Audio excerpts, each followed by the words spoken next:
राधे राधे दोस्तों, आपका अपने चैनल प्योर विचार में स्वागत है। भारतीय संस्कृति में एकादशी का विशेष महत्व है। माघ महीने के कृष्ण पक्ष की एकादशी को षठतिला एकादशी के नाम से जाना जाता है।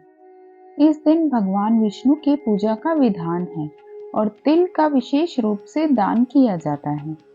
माना जाता है कि इस व्रत को करने से जीवन में सुख, शांति और समृद्धि आती है। तो चलिए शुरू करते हैं षठतिला एकादशी की व्रत कथा। कथा शुरू करने से पहले चैनल को सब्सक्राइब करें और बेल आइकन दबाएं, जिससे कि आपको हमारी नई वीडियोस की नोटिफिकेशन मिलती रहे। तो चलिए शुरू करते हैं षठतिला एकादशी व्रत कथा। हरे कृष्णा। एक समय दालभे ऋषि ने पुलस्त्य ऋषि से पूछा, हे ब्राह्मण, मनुष्य मृत्यु लोक में ब्रह्म हत्या पाप, दूसरे के धन की चोरी, दूसरे की उन्नति देखकर ईर्ष्या आदि करते हैं, परंतु फिर भी वे नरक नहीं पाते। इसका क्या कारण है? वह न जाने कौन सा अल्प दान या अल्प परिश्रम करते हैं। यह सब आप कृपा पूर्वक कहिए। पुलस्त्य ऋषि बोले, हे महानुभाव, आपने मुझसे बहुत अच्छा प्रश्न पूछा है। माघ महीने के आने पर मनुष्य को स्नान आदि से शुद्ध रहना चाहिए और इंद्रियों को वश में करके काम, क्रोध, लोभ, मोह, ईर्ष्या, अभिमान आदि का त्याग कर भगवान का स्मरण करना चाहिए।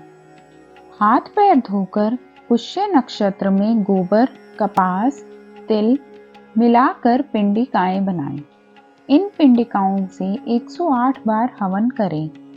यदि इस दिन मूल नक्षत्र और द्वादशी हो तो नियम से रहें।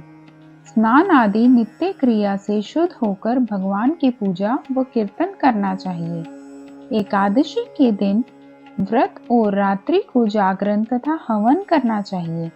दूसरे दिन धूप, दीप, नैवेद्य से भगवान की पूजा कर खिचड़ी का भोग लगाना चाहिए। इस दिन कृष्ण भगवान का पूजन करना चाहिए। पेठा, नारियल, सीताफल या सुपारी सहित अर्घ्य देना चाहिए और स्तुति करनी चाहिए। हे भगवान, आप अशरणों को शरण देने वाले हैं, आप उद्धार कीजिए।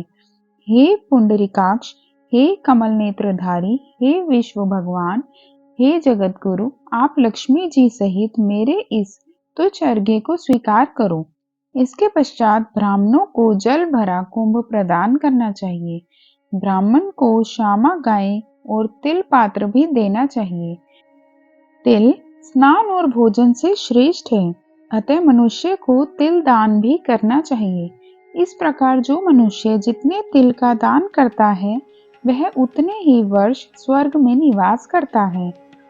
1 तिल स्नान, 2 तिल का उपटन, 3 तिल का हवन, 4 तिलोदक, 5 तिल का भोजन और 6 तिल का दान। यह षठतिला एकादशी कहलाती है। इससे अनेक प्रकार के पाप नष्ट हो जाते हैं। युधिष्ठिर बोले, हे भगवान, आपको नमस्कार है। इस षठतिला एकादशी का क्या पुण्य और क्या कथा है, सो कहिए। श्री कृष्ण भगवान बोले, मृत्यु लोक की सत्य घटना सुनाता हूँ। प्राचीन काल में मृत्यु लोक में एक ब्राह्मणी थी। वह सदैव व्रत किया करती थी। एक समय वह 1 महीने तक व्रत करती रही। इससे उसका शरीर अत्यंत दुर्बल हो गया था, परंतु उसने कभी भी देवताओं और ब्राह्मणों को धन तथा अन्न दान नहीं किया। इस प्रकार मैंने सोचा कि इस ब्राह्मणी ने व्रत आदि से अपना शरीर शुद्ध कर लिया है और इसको वैष्णव लोक भी मिल जाएगा, लेकिन इसने कभी भी अन्न दान नहीं किया है। इससे इसकी तृप्ति होना कठिन है। ऐसा सोचकर मैं मृत्यु लोक में गया और ब्राह्मणी से अन्न मांगा। ब्राह्मणी बोली, आप यहाँ किस लिए आए हैं? मैंने कहा, मुझे भिक्षा चाहिए। उसने मुझे मिट्टी दे दी। मैं उसे लेकर लौट आया। कुछ समय बीतने पर ब्राह्मणी भी शरीर त्याग कर स्वर्ग आई। मिट्टी के प्रभाव से उसे एक घर मिला, परंतु उसने उस घर में अपने को वस्तुओं से शून्य पाया। वह मेरे पास आई और बोली, हे भगवान, मैंने अनेकों व्रत आदि से आपकी पूजा की है, परंतु फिर भी मेरा घर वस्तुओं से शून्य है। मैंने कहा, तुम अपने घर जाओ, देव स्त्रियां तुम्हें देखने आएंगी। जब तुम उनसे षटतिला एकादशी का पुण्य और विधि सुन लो, तब ही द्वार खोलना। भगवान के वचन सुनकर वह अपने घर को गई और जब देव स्त्रियां आकर द्वार खुलवाने लगी, तब ब्राह्मणी बोली, यदि आप मुझे देखने आई हैं, तो षटतिला एकादशी का महात्म्य कहिए। उनमें से एक देव स्त्री बोली, सुनो मैं कहती हूँ। जब उसने षटतिला एकादशी का महात्म्य सुना दिया, तब ब्राह्मणी ने द्वार खोला। देव स्त्रियों ने उसको सब स्त्रियों से अलग पाया। ब्राह्मणी ने भी देव स्त्रियों के कहे अनुसार षटतिला का व्रत किया और इसके प्रभाव से उसका घर धन और धान्य से पूर्ण हो गया। इसलिए मनुष्यों को षटतिला एकादशी का व्रत करना चाहिए।